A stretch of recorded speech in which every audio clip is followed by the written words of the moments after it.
field. That one's stalled to the right. Hunter on the move, racing back. It's over his head. It's gone. It's into the bullpen. This game is tied. This game is tied. David Ortiz. David Ortiz. David Ortiz. This is Red Sox Beat on CLNS Radio. I think it would be a big statement if John Farrell started Travis Shaw on opening day, and I'd be totally cool with it, because I think it would. If that doesn't give Sandoval motivation to play better defense and play better, period, nothing will. I think they're going to make Jeter that first unanimous vote, and I hate that about baseball writers. If you belong in the Hall of Fame, you get voted in the Hall of Fame. Achievement or a new milestone. They don't just be like, "Yay, we signed this player, so we're going to have a ceremony." Like, no. Like, now to your hosts. All right, Red Sox Beat, CLNS Media, the leading online provider of audio and video coverage for your Boston Red Sox. Jess Thomas not here this week. He is on his honeymoon. The dude is married, so a couple weeks off. We were at the wedding. It was the last. We'll get to it in a second. But I am with Lauren tonight. Of course, my name is Jared here. Don't forget to follow us on Twitter at @RedSox_Beat, Facebook, Red Sox Beat Podcast. CLNS Media is at CLNS Media on Twitter. Search us on Facebook. In the app and iOS store, you can that's the same thing. iOS and Android store. I'm going crazy tonight. Red Sox are over. I'm frazzled. And you can find the podcast app there as well to listen to all the networks. Great shows. And yeah, so Lauren, a very disappointing day for you, I'm sure. The season's over. the season's over. It's the saddest day of the year for me. It was such a disappointing game because it had everything set up for them to win. Oh. It had so much excitement to it, not just with Farrell getting ejected, but, Benintendi hitting the home run to take the lead. Devers with the inside the park home run, absolutely insane. This game had everything, and they went and shattered my heart at the end of it. So well, we'll get to that in a second. First, I do want to say congratulations to Jess and Bridget for getting married. We were at the wedding this weekend with a few of our other CLNS members. Obviously happy to them. They're at their honeymoon. I'm going to say it, Jess finally drank some alcohol. It was great. I think he drank some rum punch over there in Belize, I believe they are.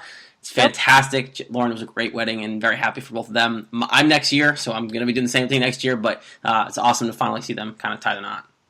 Oh, absolutely. And what a wedding. I had so much fun. Jared, I know you had fun. It was everything that could have been perfect. It was such a perfectly well done wedding. It was absolutely awesome. Their entrance was absolutely incredible with the napkins. It was Red Sox themed. It was Red Sox themed. So you can't even be mad about that. They took a picture. Coolest thing ever. They took a picture. There was a cornfield at their venue. And their photographer, who a lot of us know because we've worked with them before, took a picture of them in the Red Sox jerseys they had made with their favorite numbers and all their last names, people in the wedding party. It was cool. Took a picture like Field of Dream style coming out of the cornfields, and it was amazing. It was the best picture I've seen of the wedding so far, and I don't think they're ever going to beat it because I love that movie. Yep, perfect. Absolutely perfect. It was great. All right, enough of the whooshy-wash. I love you guys, but we got to stop crapping on this baseball team. So, Red Sox, last time we talked to you all, we were all happy. We were previewing the playoffs. We made our predictions. Boy, were we wrong about the Diamondbacks. But we'll get to that later. But look, this team, I predicted them to lose in 5.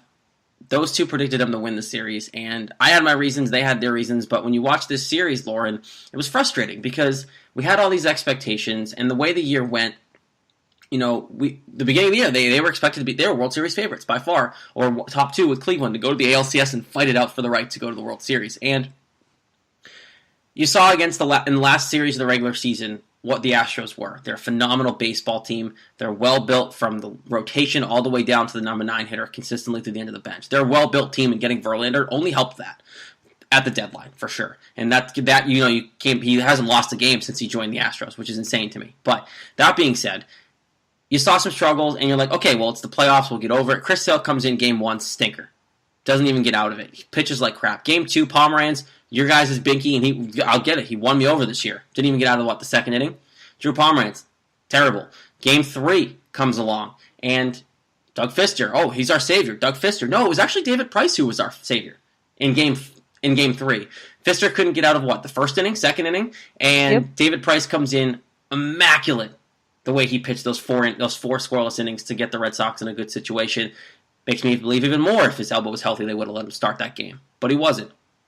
Came in, Red Sox won that game. Jackie Bradley, phenomenal home run off of Josh Reddick's glove. Should have been caught. It was caught, and then he decided to flick it into right field in the stand. So that was after the fact anyway. And then you come into today's game, and this is where we kind of want to start really getting into it, because we hate them for what they did, and it's stupid the fact that they didn't come out with any passion in Houston, but they showed some guts in Game 3, so it gave you some hope in Game 4, and then you put a guy on the mound in Rick Porcello, nervous as hell watching him pitch all game, the whole time, and let's start with this, because why in the world, and this is not my thought, this is Jimmy Stewart of the Sports Hub, I was listening to him after I got out of work, why in the world do you let a Rick Porcello sinker pitcher decide the game plan to be fastballs up, fastballs up, fastballs up, fastballs up every single time? And look, it worked sometimes because some of the guys in Houston couldn't keep up with it because he does throw gas. But when you have a sinker ball pitcher whose best pitch is to throw the stupid ball on the ground, why are you letting this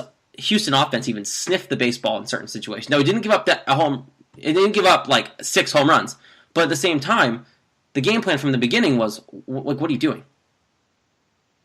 And when you have a sinker ball at that's so dominant, you have to go with it. And I was watching him pitch today, and it was just so frustrating because watching these pitches go up, and I know, like I said, he didn't give the home run off a high fastball, whatever the hell he was throwing, but it was just, he still gave up that first inning run, and he still gave up, there was still, actually he didn't give up a home run today, but it was just so frustrating to watch because we know what he's capable of. We've seen it in the regular season. We've seen him, regardless of his record, he still didn't pitch horrible this season, but we watched that sinker ball dominate a lot of his starts, and then it's just going to not be existent in his playoff start when in Game 4 when we absolutely need it. Like, it's mind-boggling to me. That's the worst part too. Is like we came into this game thinking just don't give up home runs, and he did that. Like, he only went 4 innings, but the fact is he kept the Red Sox in this game. He did what he had to do, and there were some times where he had some big strikeouts in key situations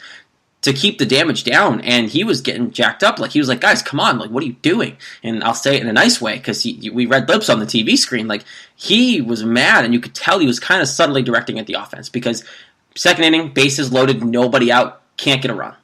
And they got screwed twice. Okay, yeah. Terrible third strike calls. I will give him some defense in the sense of, I don't know what that guy was. Who was up behind the plate? I don't even know his name. Me either. But I don't know what he was on. Clearly, they wanted to get out of there because of the rain, and they were trying to speed that game along because there were iffy strike calls to ring those guys up. But at the same time, swing the bat. Swing the bat. Yeah, I mean, it's close enough that I don't like blaming umps in that situation. Yes, it was terrible. Manager John got ejected in the second inning because Pedroia got struck out. Now, I think Pedroia's was actually a strike. It was close. And in that sense, it's too close in a game like this. As the little leader that you are in Dustin Pedroia, you hit that ball, you swing. If worst case, you foul it off and you get a pitch you're looking for. And he's good enough. He's been in the league long enough to know that. And I think what he did, honestly, was wrong. Because as soon as he started arguing, he knew that John Farrell was going to come out of that game because he was going to come out and defend him. And at that point, your manager is ejected. And then maybe he was trying to do that. I mean, I praise him. Great. That's awesome. Good. Manager John didn't have to screw it up. But at the same time, if you believe in your manager, you know he's coming out to defend you. And that means you know he's getting tossed because that call was close enough to be mad about. Yeah, and I think Farrell even said after the game that he knew, he was going out there to protect Pedroia. Mm-hmm. And he was going to go by any means that he had to do that. Which is the right thing to do. Oh, absolutely. I think you should absolutely go out there and defend your players. And, Pedroia being that little leader, I know we're using air quotes, but and I like the feistiness of Pedroia, but at the same time, it's like, I understand it's close enough to swing at, but I also know Pedroia likes those high and inside pitches where he's not going to swing at something like that, no matter how close it is. That's just the player Pedroia is. Yeah, and we'll get to more about Pedroia later, because I've wanted to trade that guy for a long time now, and I think that he's definitely been underwhelming in the playoffs for a long time now, and so has a lot of this team since, I can't say besides Ortiz, because that's what Ortiz has always done, but look, you move on, you keep going, and then, out of nowhere, Benintendi puts hope into this team, right? You move on, Benintendi hits that 2-run homer, and I'm, mind you, in my office working, because it's the middle of the afternoon, because baseball's stupid, and decides to put deciding playoff games in the middle of broad daylight, but I was hype. I was like, all right, maybe Benintendi just did something great, maybe this is the moment they need, and Chris Sale came in relief, and look, he was dominant. He was jacked up. He was what we expected in Game 1. He was ready to go. He was pitching till his arm fell off. That's what he was doing today. And I give him all the credit in the world for doing until that home run, which we'll get to. But what were the Astros thinking about putting Verlander in relief when, worst case, you have a Game 5 at home with him starting, who's never lost? That was moronic. But Chris Sale was your savior today. He played David Price's role from yesterday, and now it looks like, okay, you're dominant. Now you have Chris Sale leading up to the 7th, through the 7th. He was getting tired in the 7th. Perfect. 8th inning, you pick a guy. You have a bullpen roulette out there of guys you can go to between Addison Reed, you have Carson Smith if you really want to, and then obviously you have Kimbrel. It makes no sense to me. I mean, I understand putting Sale out there for the 8th because of how dominant he was, but at the same time, you could totally tell that he was getting tired, and there's so much pressure relying on him. And he's never played in the playoffs, but he's played in like big games. He's pitched big games before. He knows the kind of pitcher he is and what we expect out of him. And I'm sure he just said, I'm good to go. But the second you let somebody on base, you got to take him out. And this is exactly why we have Reed. Like, why do we have Addison Reed, somebody who we signed on to be the 8th inning guy, to just bring him in any scenario that isn't the 8th inning or at all? I don't understand the mentality there just as much as I don't understand the mentality of them bringing in Verlander for relief. That was extremely interesting to me because, like you said, there was a potential Game 5 at home where you would want your ace, you'd want your number one guy to pitch that Game 5, especially if he's going to be on regular rest. So for that, I don't really know, but like you said, there's a bullpen roulette. You have Joe Kelly, Carson Smith, Addison Reed, Kimbrel, David Price if you really needed him. The list goes on, and we could have very easily won this game today. Yeah, and it bugs me because, like you kind of teased to it, you have a guy in Addison Reed who you bring in to be the 8th inning guy. You trade for him. We all talked about it at the deadline. We talked about it on this show. You need that guy in the back of the bullpen. You don't have him. Carson Smith wasn't back at that point. Like, you didn't have anyone back there. You had Matt Barnes throwing back there in the 8th inning, and that was the guy. And we talked about it, and Reed got traded and said, great. John Farrell even said, this is the 8th inning guy. We just traded for our 8th inning guy. Great. Use him. This is why you got him. You got him to pitch in the playoffs in a big-time moment. He's done it with the Mets, right, when they were good in the playoffs. And this is why you bring Addison Reed in, because Chris Sale was gassed. And even if you want to let him start the 8th, I get that, because he's on a roll. He's doing well. But as soon as he lets up one hit, take him out, because he was exhausted. His stuff wasn't great after that inning. And then you let him give up that home run, which ties the game. Great. Nice job. And it wasn't even John Farrell's fault, which I think he would have made the same decision if he didn't get ejected. But at the same point, you have a guy, Addison Reed, who is that shutdown guy. You brought him in for that reason. You have one of the best bullpens in Major League Baseball. As much as I've sat here and crapped on it all year for reasons that I had, you shored up the bullpen like I asked. And now you don't use it? You have a guy who's locked down. We talked about it. It was, you only need stars to go 5 or 6, or like a combination of pitchers to get you to the 6th, maybe 7th inning, because you have Smith, you have Reed, you have Kimbrel. That's what we expected late in the year. Why not use Addison Reed in that situation? He was up. He was ready to go. All you do is let him pitch. It's just as bad of a feeling as him giving up the home run as it is Chris Sale. But you have a better chance of getting the guys out with a fresh Addison Reed ready to go than Chris Sale, who already did his job. Yeah, I can't sit here and put together any logical reason as to why he didn't use him. So, and I know it's not Farrell's call at that point because he wasn't in the game since the 2nd inning, but it's regardless of who's managing this team, whatever inning it is, Addison Reed is your 8th inning guy. Mm-hmm. And I mean, I've made excuses. I can sit and like pick apart maybe why somebody didn't do this, somebody didn't do that. But not using Addison Reed in this situation, I can't. I can't sit here and pick out any logical reason as to why it didn't happen. Yep. And then you have Reed. You don't have Reed come in. Sale blows the lead. Then you bring Kimbrel in, which is great. You bring the shutout closer in, who's been a stud all year. He coughs up the tie game. And then, like, out of nowhere, he looked like crap. His first 2 pitches were to the backstop. And then you had him go crazy. And then out of nowhere, it was Josh Reddick, I believe, right? He's the one who put the RBI single opposite field. There was 2 strikes on the guy. You get out of that, then you're okay. And then, okay, it's 1 run. It's manageable. Bottom of the 8th, Red Sox go in order, which was crappy because it was the time of the lineup for you to do it. And then you come into the 9th. Kimbrel comes back out. Great. You know what? Just take a deep breath, Kimbrel. Do your thing. Only 1 run. Let's up another run. Who is this? Like, what is going on with Craig Kimbrel? He got booed coming off the field, rightfully so. Yeah, he had his worst start of the 2017 season at the worst possible time. He's been lights out all year. He had like a 1.43 ERA, 35 saves, 126 strikeouts, 14 walks or 11 walks. And then it's like 14 walks, 11 runs, or the 2 are flip-flopped. I can't remember. But somebody's been like this all year. you don't expect him to implode the last game of the season when we absolutely need him to be the closer he's been all the regular season. So just to see him blow the game was heart-wrenching, and to see them come just so close to taking this, this game, it broke my heart. Broke my heart into a million pieces. Yep, and then you have, in the bottom of the ninth inning, it's now 2 runs, and you have Devers. What was the lineup? I'm blanking. It was Devers, it was Vasquez, it was JBJ, and then Pedroia came around the top of the order, right? Yes. So Devers comes up, decides to casually hit inside the park home run. Like, okay, cool, bro. Nice time to do that. But of course, because Kimbrel couldn't get his act together, that 1-run lead, which would have been a tie game with an inside the park home run. Imagine that story, Lauren.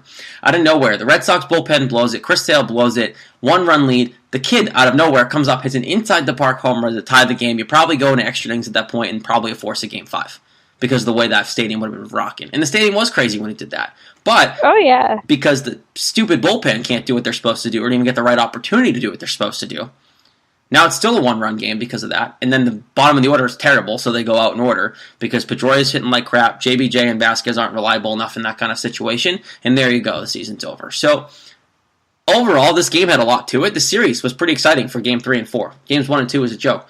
But overall, terribly disappointing, Lauren, and there was no hope in the ninth inning because of the way the bullpen pitched and the way the fact that Addison Reed didn't even get a chance to save the game or have a possibility in the eighth inning to do what he needed to do. No, and we got to go back. The base running too was absolutely horrendous. And I know we've been aggressive. They've been aggressive all year. There's a fine line between aggressive base running and stupid base running. You don't send Mitch Moreland, one of your slowest players on the team, with 2 outs. You don't send him around from second to try to get to home in a game where the next batter it would have been tied, and when Andrew Benintendi hit the ball. So it's a lot of mistakes were made, yes, but it still had a lot. But you can't discredit this base running because it was just absolutely awful in this game too. It's in big chances, not just like the casual, like, oh, whatever, you got thrown out at second. Like, there were big opportunities that they just couldn't capitalize on, or they made stupid decisions when It's like, oh my god. Well, you look at it, it was early in the game, right? Houston takes an early lead, Porcello gets out of it. Xander Bogaerts comes in, 0 for the last 1,000, and decides to hit a home run to tie the game. Great, finally. He comes out of nowhere. Let's take a reset button. And then they get another run and 2-1. I'm like, okay, Porcello pitches out of that. And then you get to the situation where it would have been first and third with 2 outs. You have the kid coming behind in terms of Rafael Devers.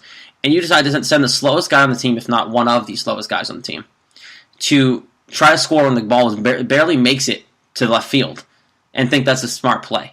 And when Rums have been at a premium this year, this is when the aggressive base running. I don't mind aggressive base running, but that's dumb base running.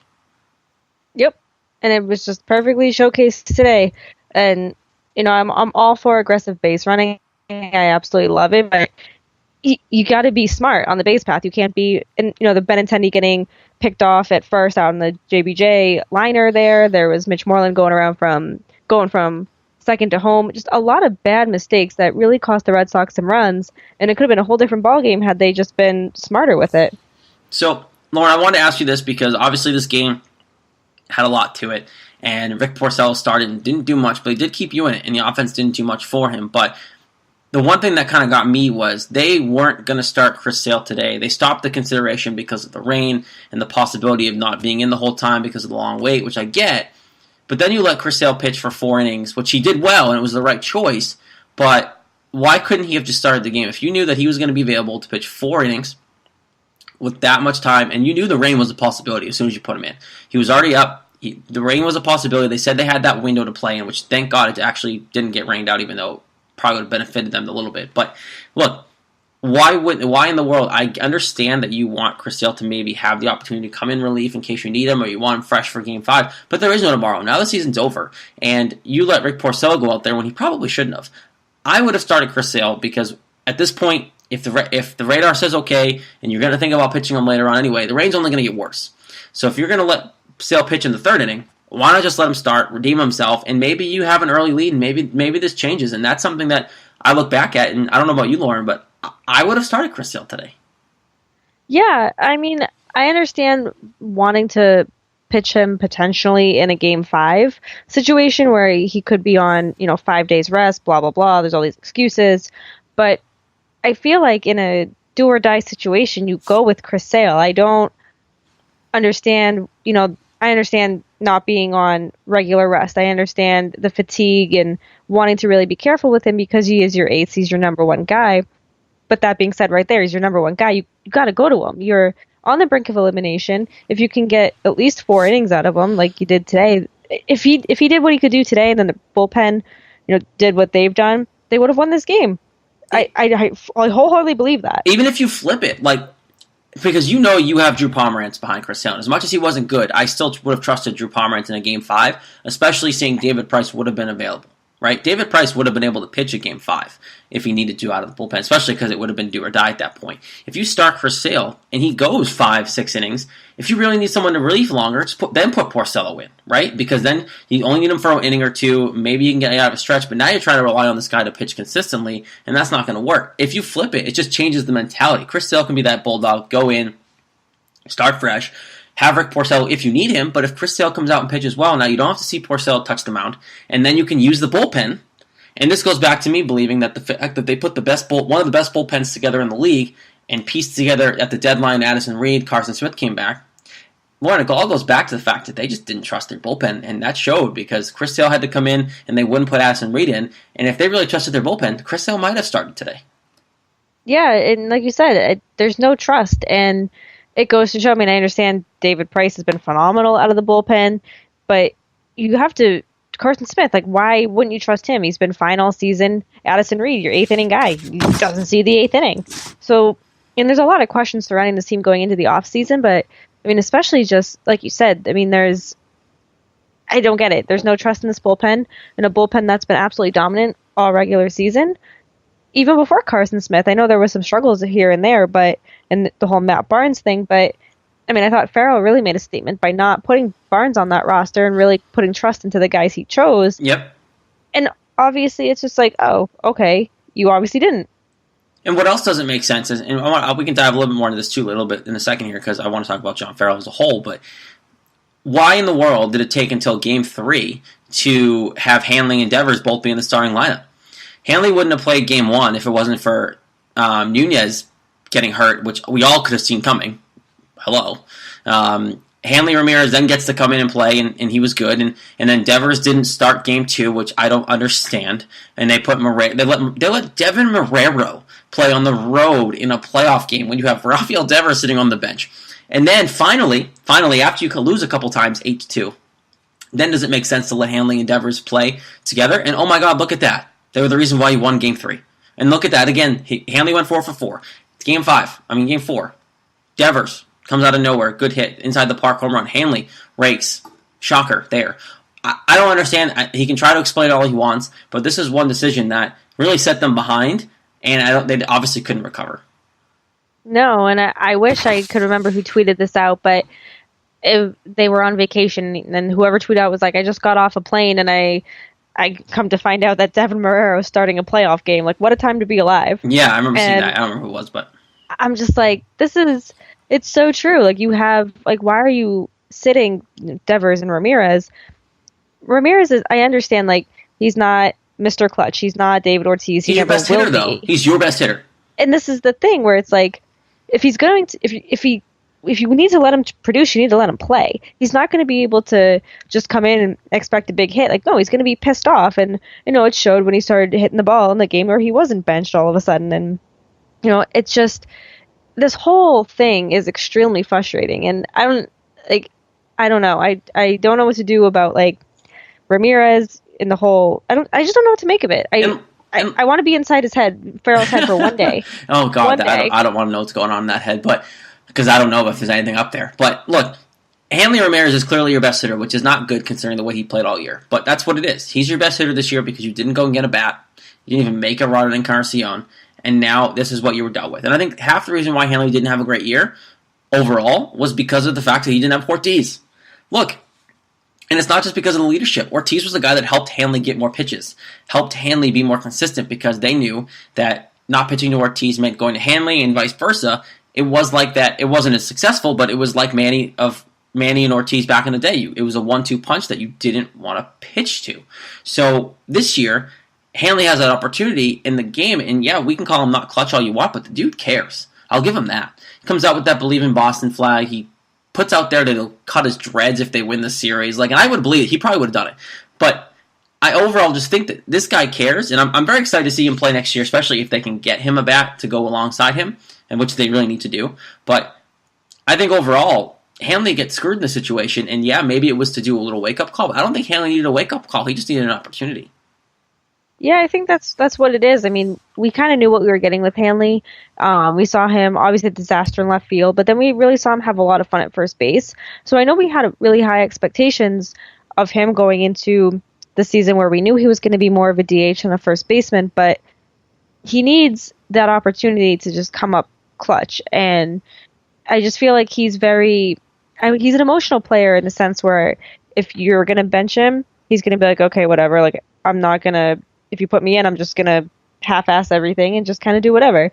But if you play him and you show that confidence in him, he's going to be like, okay, then I'm going to produce for you kind of thing. Like, I hate thinking that way about players, but in a sense, it's Hanley. We know how he is. We kind of know who he is, but we also know he's like super passionate about the game. You know, we saw the Believe in Boston flag. We know we've seen his reactions to walk-offs. We've seen him come up clutch before. So it's just, he's just a whole different character to try to figure out in and of itself.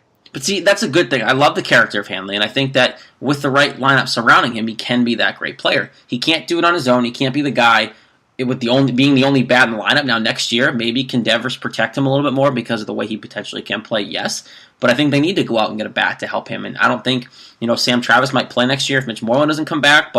And that's all. This is all stuff to talk about down the road in our off-season shows. But I think the fact is that Hanley cares. I think even though he didn't come up big, all the time, this series showed that he cares in big moments and he wants to be here, and I think he's going to stay here. I think you're going to keep Hanley in around to be your DH, and moving forward, mix and match, maybe play some first, who knows, depending on what happens next year. But, look, the Red Sox season's over. I do want to keep talking John Farrell, but obviously football's here, and we can play some fantasy football, which is amazing, because I actually won this week, thank God.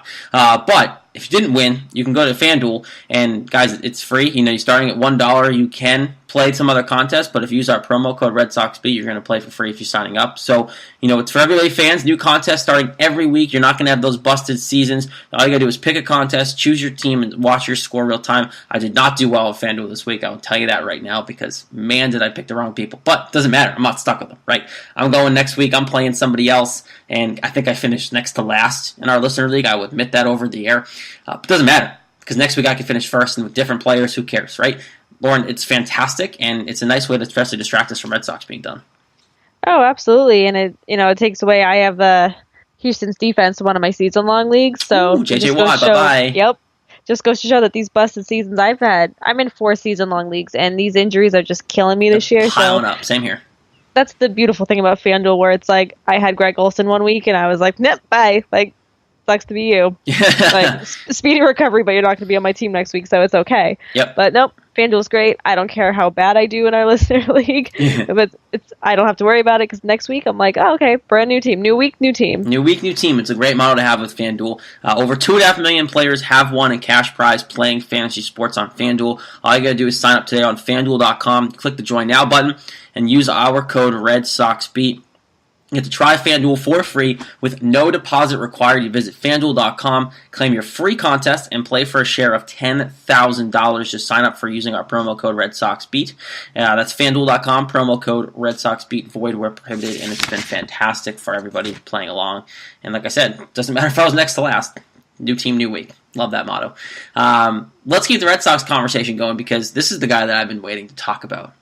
And this is great because it's an I told you so party. But John Farrell, Boston Red Sox, 2018. What do those words mean to you, Lauren? Oh boy. Well, I know I've been a huge John Farrell advocate for years now, and there's no shame in my game where I'm like pro Farrell, like yes, and I know we hit a crossroads with my grandmother got off the John Farrell train earlier this season. It's when you know. So it is when you know. She knows her stuff. So I'm very, very torn because I'm not on the Fire Farrell bandwagon. I support it. I can see why. I find it very hard for the Red Sox now. They won a playoff game, and Farrell's ejection really showed that they can sell that. They can really be like, oh, this manager cares about the team. They're going to sell that, and I do think at the beginning of the season he's going to be the manager. I think he's going to be on the hot seat, and I'm talking like if this team starts like 0-3, he's out, kind of thing. It's really hard to fire a manager who goes back-to-back AL East titles. It would be easier to fire him if they went back-to-back AL East titles and then swept out of the division series. No doubt in my mind he would have been fired if that happened. But he came out, he showed emotion, he got ejected. They won one playoff game, which it didn't get a quality start from your starter, but he needs to do something. This team does need a change. It needs a serious change. And I don't know if that starts with some of the players. I don't know if it starts with the manager. But it's frustrating to see Farrell lead this team to an AL East title again just to get knocked out in the first round. That's not how it's supposed to happen. We're supposed to get heartbroken in the ALCS or get heartbroken in the World Series. Mm-hmm. So I think he's going to be the manager. I think Pedroia did say something interesting today that I think Evan Drellick asked him if he thought Farrell would be back, and all he said was Farrell did a great job and we respect him. So very interesting answer because he completely avoided the question. Oh, big time. But again, you're asking Pedroia, somebody we know is probably not the biggest fan of Farrell. He's had problems this whole year with, the whole Eckersley thing and that whole debacle. But Red Sox, John Farrell, 2018. I think he's your manager. I think he is, and it's not because I'm Mr. John Farrell over here.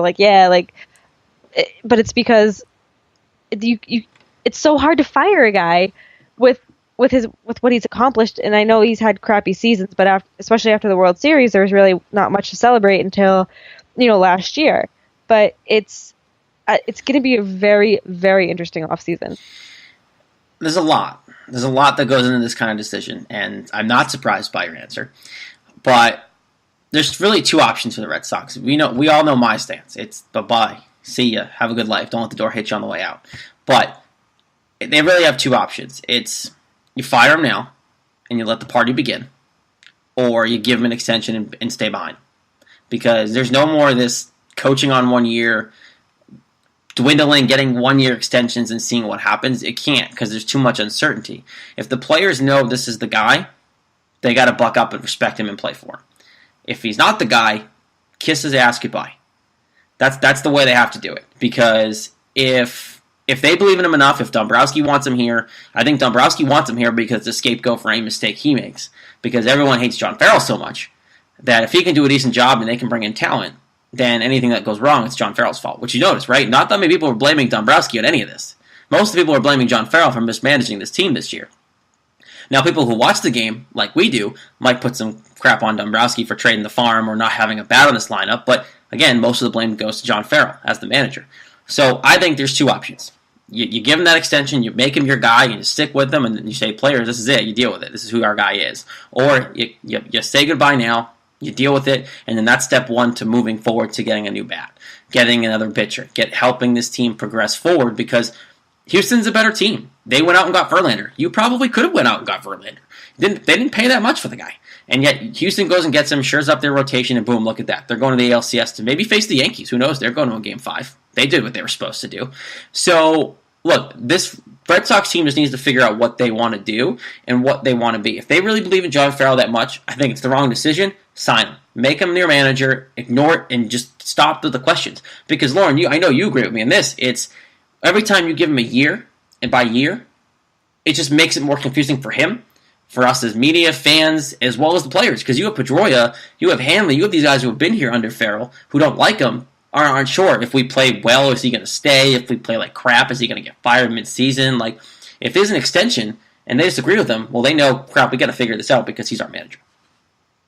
Yeah, I mean, like you said, it's another year, and it's, I know he's a player's coach. I don't want to say lets the players walk all over him, but in a sense he does.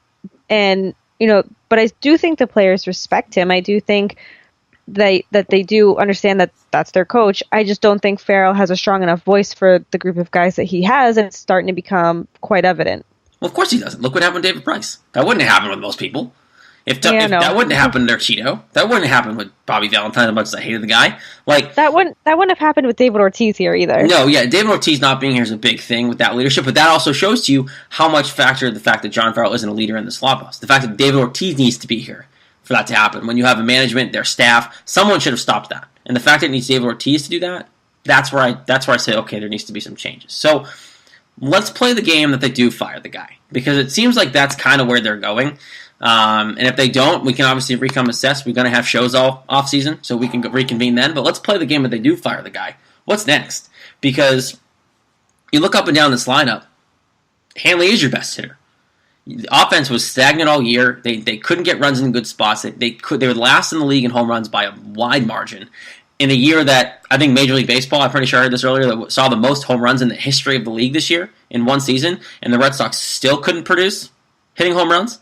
They didn't hit a grand slam all season. They didn't hit a grand slam all season. They couldn't do it today with the bases loaded, nobody out. They have nobody in this lineup that can hit home runs. I think like one guy was hitting over 300 on the year.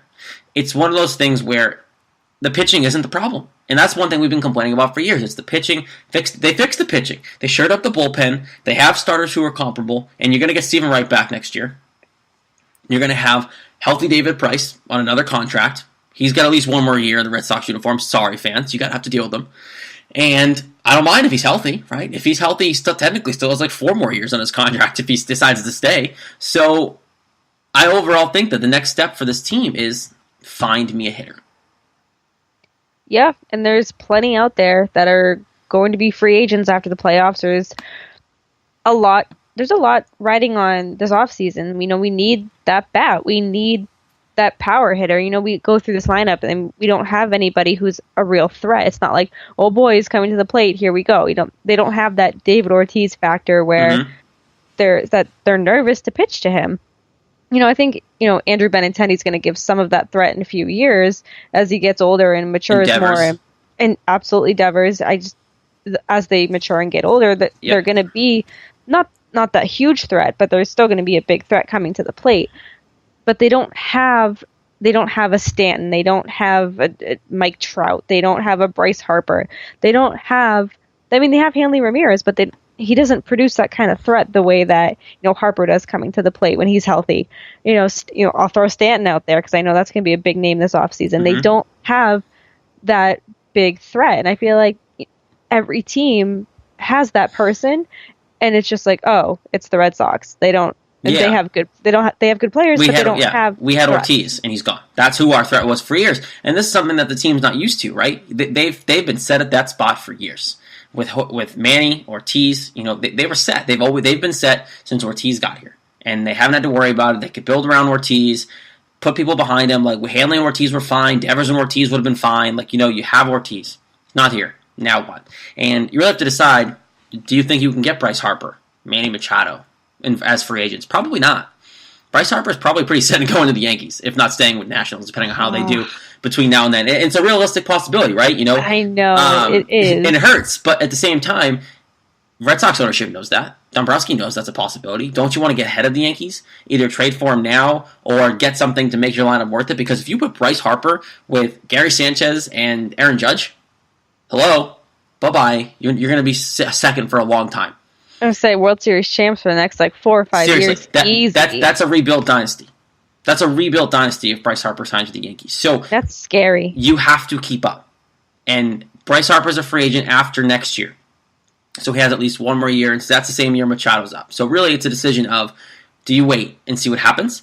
Or do you jump and maybe either offer a trade to try to get Bryce Harper out in Washington now if they really think he's leaving? Or you trade for Giancarlo Stanton. Now, out of those three, Stanton, Harper, Machado, who would you rather? Stanton. I think it's pretty obvious.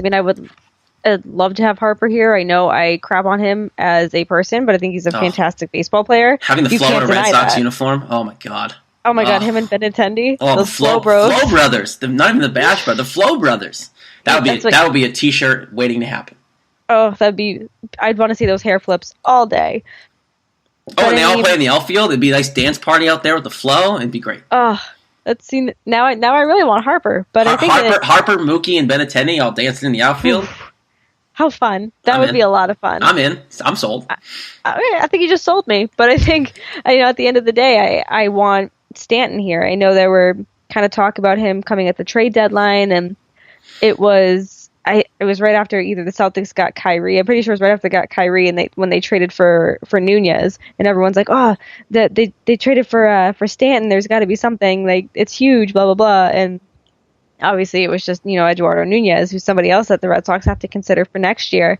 But I think out of those three, I'd want Stanton, and it's because he's hit like 113 home runs this season. He has just that threat, like you said. I mean, those three guys all have threats to their name, but Machado just had an outstanding year.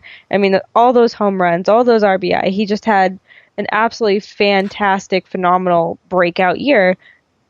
I want him. Get him here. I would love to see him in a Red Sox uniform. God, imagine how he hits in Miami right now. That field's huge. Imagine what we do at Fenway. Are you kidding me? No. God, he'd have 113 home runs. Every at bat would be a home run. No, look. I think there's a lot of questions surrounding this team. You brought up Nunez. That's a great guy to talk about, and he's going to be talked about all offseason because it sounds like he's going to avoid surgery. I think a lot of them are going to see doctors tomorrow because everyone's hurt. But look, Nunez is a question mark. Where does he play, right? Because if you trade Pedroia, if you trade Bogarts in a piece, then Nunez can play short or second, depending on who you get. And there's a lot of options there, and we'll talk about Nunez when it gets closer to that time, once the offseason really hits for baseball. But with that situation we just talked about, I want Stanton. By far, I want Stanton in a heartbeat. I think out of the three of them, I would take all three. Obviously, if you can swing Machado too, but you don't need Machado, obviously. You have Devers. I think Devers is a stud. Bryce Harper's phenomenal, but Giancarlo Stanton is that impact bat that nobody wants to pitch to. You can pitch to Bryce Harper. As much as it's a scary thought, you can pitch to Bryce Harper. As a pitcher in the American League East, if Giancarlo Stanton walks up to the plate with runners on at Fenway Park, you do not want to pitch to that guy. And that's what you need in this lineup. And look, he's a pipe dream, right? For most of the time that we've talked about it, because he loses all the time. He is in a situation where he loses all the time, and the team's bad. But it just seemed like they were set to him. They signed that extension. They want out of him. Jeter's group just bought that team. There's talks already that he's come out and said it. I'm done with losing. If they go into a rebuild, this has got to be figured out because I'm done with losing. That dude is wasting away in Miami. This is the time for Davey to punch a ticket and go down to Miami and talk to this team because, look, you're going to be giving up something in this situation, but you have players in the background to fill these holes if you have to trade Xander, if you have to trade Benintendi, if you have to trade some of these guys to make them younger and to get Giancarlo Stanton here. I think the only guy for me that you do not touch, well, besides like Mookie, like that core guy, is Rafael Devers. If they ask for Devers, you work around it. But other than that, bye-bye, because you can fill in. Like a package with Benintendi, a package with Benintendi, Bogarts, and some smaller guys like Room, whatever it takes. At that point, you do it, because then you can bring Nunez back, let him play the other position. Stanton needs to go to the outfield to replace them, and you slide everybody in the right spot, and there's your bat. It's hard to think this team would trade Devers. I know that there's a reason they didn't before. There's a reason they didn't trade Benintendi either. And I think they will try to put together a package for Stanton, or a big bat, not necessarily Stanton, but I do think a big bat will be at the top of their list. Obviously, I think it's going to come down to them giving away big names, Bogarts, a Benintendi. And then you think of the September call-ups. Blake Swihart played really well. Austin Maddox pitched well. You still have these guys in AAA who had the chance to call up. Devin Marrero isn't awful. I mean, he's not great, but then you have Brock defensively, Holt. He's great. I liked him as a defenseman. He just can't hit. No, he can't hit. And, Brock Holt, you can place that guy anywhere and he'll play, but same thing, he can't hit. So we have these guys where, they don't really fit with our team, and they'd be good for a trade package, but obviously we need to get rid of that big name, Jackie Bradley Jr. I thought he was going to be traded this year. Trade him next year. He's 25 years old, and he's... Big-time potential. Great on the base path. And, I know he struggled at the plate, but his defense... You can't match it. And he doesn't even struggle all the time. Like, he's the type of player where he gets hot for a couple weeks. 29-game hit streak. Yeah, that's what I'm saying. So you ride you to those streaks. Your defense makes up for the times you're not hitting. It's fine. And I think a lot of teams will look at it that way, especially a team in Miami where you're trying to get young and rebuild. Depending on what you do at first base, maybe you give them Sam Travis and you keep Mitch Moreland. Or, there's really a lot of options for a package that makes sense. I know people are saying, well, there's not a lot of prospects left. You're not going to give them all prospects for Giancarlo Stanton, people. Like, if you really want that guy, you're giving people off this roster, which isn't a problem to me because you need to make changes. Because the lineup right now, if you just fire John Farrell and come back to next year with the same lineup, you're not going back further than you did this year. Nope, not even close. And I think a big question mark, too, is Mitch Moreland. I think they only signed him to a 1-year contract. Yep. And, I know he played well here, but, he's probably going to test free agency. Why wouldn't he? I mean, he had another good year. He had a lot of doubles. He's Mitchie two-bags over here. Mm-hmm. So, there's a lot of question marks surrounding this team just with, the infield. You think, again, Nunez, Moreland. Are we going to get Stanton? Are we going to have to trade away big-name people? I mean, it's going to be, like I said, it's going to be a very interesting offseason just to see what gets done or even what doesn't get done. Yeah, and too, Lauren, with the Mitch Moreland situation, and like I said, all offseason to talk about this kind of stuff, but at the same time, he had an offer from Cleveland to take more money to play for the Indians. And he turned that down, and I didn't even know this was the reason until they said it during the broadcast. I think it was a couple games ago. He turned it down to play his games at Fenway Park. So he does have an attachment. He wanted to play here. He got to play here. And if he thinks that, the moves they can make can get them back to where they need to be, they won the division. And players don't care about how often you win it by or if you almost lose it. If you win the division and you can bring that team back, a lot of players will look at that as a way, I'm going to come back and let's do this, So if they offer him an offer to come back for another year, maybe 2 years, I'd let him do it. If he can play first base and he can kind of hit and do what he did this year, I'm fine with that. If you have to put Sam Travis in a deal for Stanton. So Stanton's going to be the big name all offseason. I think that's going to be your number one priority, whether it be Stanton or some other guy on a roster where you can maybe go get away from another team who doesn't need him right away, who needs to get rid of some, poundage in terms of salary. But I think Giancarlo Stanton's going to be public enemy number one for the old Miami Marlins. They're going to try to get rid of him. That's got to be the case because he doesn't want to be there. They don't want him anymore. That money's too much, and they can't rebuild the way they want to with him on the roster. As much as Miami fans... Actually, they really don't care. They're bandwagon fans. But look, if they want to be a good baseball team, and I think Jeter's got the right idea. He wants to build something down there. I think that's the way that ownership wants to go. By the time they do that, Stanton's not going to be there. So why not? You're going to get a haul for him now because a team like the Red Sox need a guy like that. And now you give the Marlins list of players. You give them maybe Sam Travis. You give them Jackie Bradley, Xander Bogaerts. You give them Andrew Benintendi.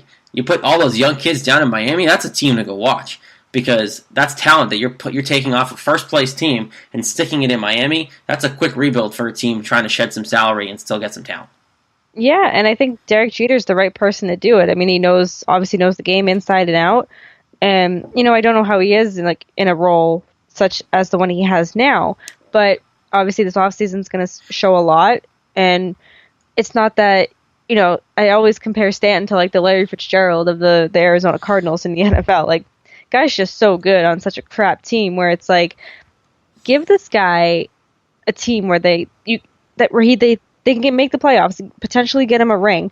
That'll never happen with the Cardinals. It'll never happen for Fitzgerald probably at this point in his career. But Stanton's still young enough where it's get this guy on a winning team, get this guy on a team where he is happy to play for. Not that he wasn't happy playing for Miami, but just at this point, he needs to make a lateral move, and whether that's the American League going into Boston, as much as I don't want to say it, the Yankees, yep. Or even the Dodgers or the Nationals, something like that. He needs a team that's going to do more for him as a player and as a person. Yeah, and I look at that situation too. Maybe Mike Trout's in the same situation. He needs to get on a winning team. Dodgers almost made the playoffs this year, but they're getting older, and he's going to have to go through rebuild again if he stays there. So maybe you call the Angels and just see what it would take to pull Trout out of LA. I would love Trout on this team. That's a long shot. But, names like that, you have to start considering. Because that's what this team is really need. You think about the NBA comparison as a Boston fan. The Celtics were one piece away. Even with Hayward signing, you get Kyrie, and now you're a team. Right?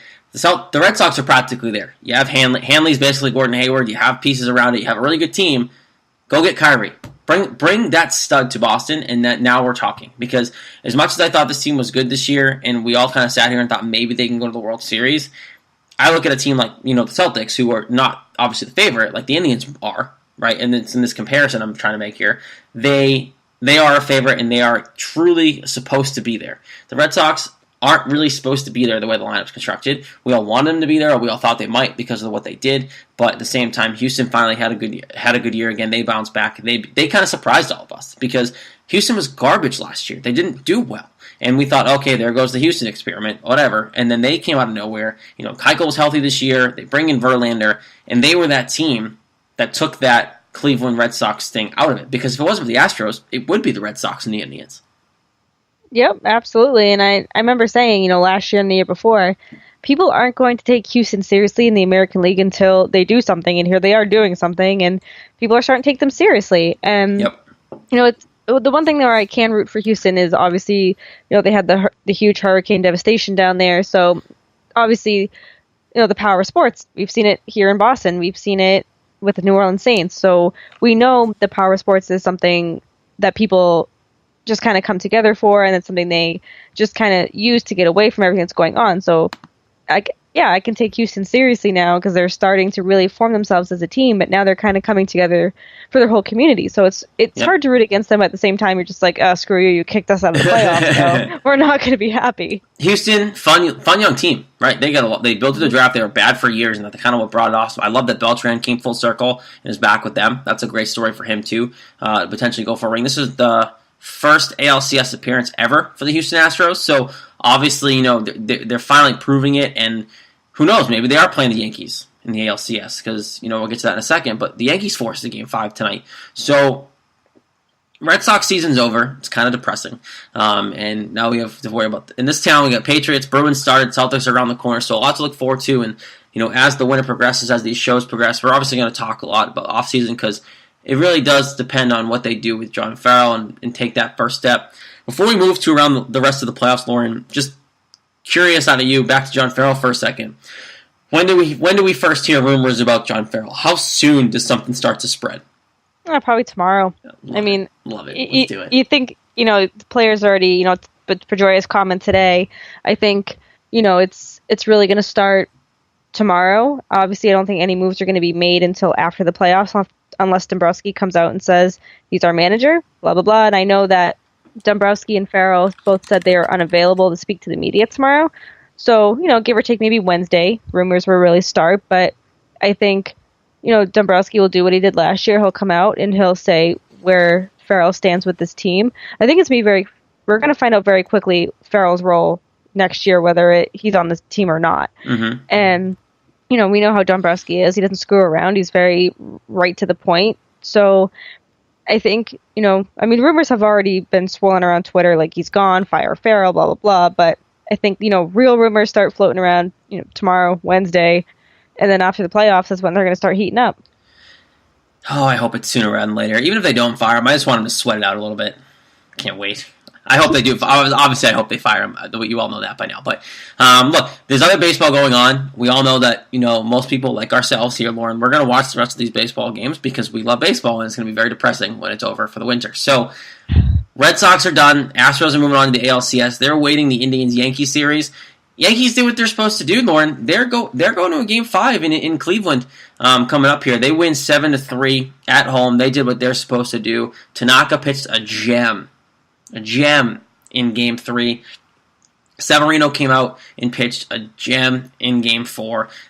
Game 5, back at home for Cleveland. I think the Indians finish it out, Lauren. I do. I think the Indians go home. They take care of it. They play the Houston Astros. Either way, ALCS is going to be fun to watch because the Yankees, honestly, as a fan here, the Yankees are a good team. Oh, yeah. I mean, it's a lot of fun to watch all these series, and especially with the Yankees, they're down 0-2. And then you just think Cleveland blew a 3-1 lead, no matter what sport you are. It's just everyone comes back to Cleveland blowing the lead from last year or 2 years ago. Mm-hmm. So, obviously that's probably still haunting them, but it's fun. It's always fun to watch a team come down from 0-2, tie the series, and make it a one-game playoff all over again. And no matter who Houston faces in the ALCS, it's going to be fun. You have Aaron Judge, you have Jose Altuve, or you have Encarnacion, or maybe, but you have, Jay Bruce, Corey Kluber. You have so many fun players, regardless of who gets into that ALCS against the Astros. So it's going to be a lot of fun. It's going to be I think those games are going the distance, and especially in the ALCS, that's going the distance, no doubt. Whoever it is, yep. And, I don't know. I think it's going to be a lot of fun. And I wish the Dodgers and Diamondbacks series went a little bit differently. I know that game's in progress right now, but I don't think Diamondbacks are coming back from that. But it's going to be a really fun World Series, and I'm starting to believe that more and more with all the games I've been watching. Yep. Story of these postseason so far has been terrible starting pitching for the most part. It's starting to get better as of late. The matchup that looks like it's set up for Wednesday night for that 8 o'clock game, Game 5 in Cleveland, is CC versus Kluber. Now, I hate to say it, that's going to be fun. That's going to be a pitcher's duel. It should be a pitcher's duel if they both show up. And the way CC's pitched this year, I wouldn't be surprised if he goes to the road and wins that game. But, that's going to be a fun game to watch. The Cubs won today, so now you're looking at a situation where they go up 2-1 against the Nationals. The Nationals are starting to slowly choke away this thing again. And I know we've talked about that. I picked the Cubs to win the series. You guys didn't. Hopefully that proves out to be right. And then you look at the Dodgers series. They're up 2-0 Diamondbacks. They're up 1-0 right now. The Dodgers are in the 5th. And you have these series. This postseason has been exciting, if not anything else. And Lauren, looking at this series here in terms of, I want to talk about the Cubs-Nationals series for a second. What do you think is going to happen here? Because it looks like, to me, the Cubs are starting to hit their stride again. And yeah, they didn't have a great year. They won their division, 92 wins. Still a great year, but they're starting to hit their magic a little bit here. Yeah, and we saw that tonight. The series was tied at 1, and they ended up winning and taking that 2-1 lead. And, obviously a 2-1 lead is huge because then you only need one more win. But I said the Nationals were gonna sweep the Cubs as my show shocker, but I think the Cubs are gonna take this. I hate going against what I originally said, but now watching the series and kind of watching the Cubs really come alive and kind of see a spark from last season, kind of just seeing that this year, it's kind of hard to go against them at this point. And I've been wrong a lot in this series for all my predictions, so might as well just keep being wrong. But I think the Cubs are going to come back and just not come back, but I think they're going to take this from the Nationals. I think they're going to end their playoff dreams. Yeah, Nationals are terrible. They always gag it away, and that's part of the reason why I think Bryce Harper's going to leave when he hits free agency, because he just can't get it done in Washington. I think as much as they are a powerhouse, he's going to see the bright lights in New York, and he's going to run. And that's what's going to happen. He's going to go to the He's going to see the dollar signs. He's going to see the dollar signs in New York. He's going to see the bright lights in New York, and he's going to run hard. Okay, before we leave, I have to ask you, because I know it goes against everything we want to talk about here, but the Yankees are coming up against the Indians. I want to know, because it's the American League, who's playing the Astros? Who wins that game? Because that's going to be a duel. And I want to know, Lauren, who wins that Game 5 in Cleveland? I'm going with the Indians. I think home field advantage is huge, and especially in a one-game playoff now at this point. I just think I don't think the Indians are going to sit there and be like, all right, we let them take 2. We're not going to let them beat us on our home field. I think they have more heart than the Yankees. I just think they're ready. Couldn't say the same about the Red Sox, and then if they forced a Game 5, I would have been like, the Game 5 in Houston. Mm-hmm. I'm feeling that way with the Yankees going to Cleveland, like, Game 5 in Cleveland. I don't think the Yankees, they're going to make it interesting, but I think the Yankees don't have a chance. Yeah, I think the Indians win. Kluber came out and pitched like crap in that Game 1. And he only went 2 1/3 innings and gave up a couple runs, and actually it was 6 runs. I lied. That was a lot of runs. He did some damage in that game, Lauren, and I think this is the type of game where he defines who he is. He's a great pitcher, we know that, and this is the type of bounce back game that he has. And the Indians are the best team in the American League by far. I think if they do play the Houston Astros, they go to the World Series. And that was a prediction that we talked about obviously last week as well. But I think Kluber is going to be too much for the Yankees. Don't get me wrong. I subtly am rooting for the Yankees to win. I wouldn't be mad if the Yankees won, only because it's giant, to the Red Sox organization and what this team, and just show the Yankees are there, the Yankees are back. And I think even if they lose this game, it showed the Yankees are back. And they had lightning in a bottle this year, but I don't think it really is. I think they figured it out. I think the Yankees rebuilt their team a lot quicker than they thought. Now, Joe Girardi might not be the manager long term in New York, but that being said, I think the Yankees are back, and part of me wants to see the Yankees go to the ALCS because the giant, hey, Red Sox, screw you might have won the division, no one cares. We're in the ALCS. And that might be a quick wake-up call because ownership doesn't like the Yankees. We all know that. No one likes the Yankees in that Red Sox leadership. So it's just a matter of maybe they need that. Maybe the Red Sox need the Yankees to go win a World Series this year. I don't think it'll happen. But in as much as it hurts us to say that as fans, the deeper the Yankees go, the more urgency it puts on the Red Sox. So it might be a good thing for a year to be tortured by the Yankees. But, Lauren, we'll leave it at that for the week. But overall, disappointing the season's over. Oh, I'm heartbroken. I'll be sad for the next 3 months. Winter meetings right around the corner. Spring training only a few months away. Look, we're excited to obviously see what happens with this team. And, next year you're going to get David Price healthy. Steven Wright's back. The rotation hopefully comes out to what it was supposed to be.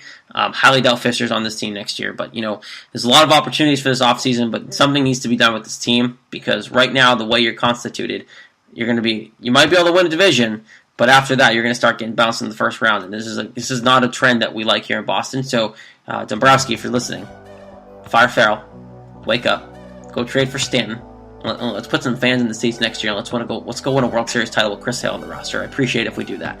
At Red Sox Beat Red Sox _ Beat on Twitter. Facebook is Red Sox Beat Podcast. At CLNS Media. Facebook, same thing.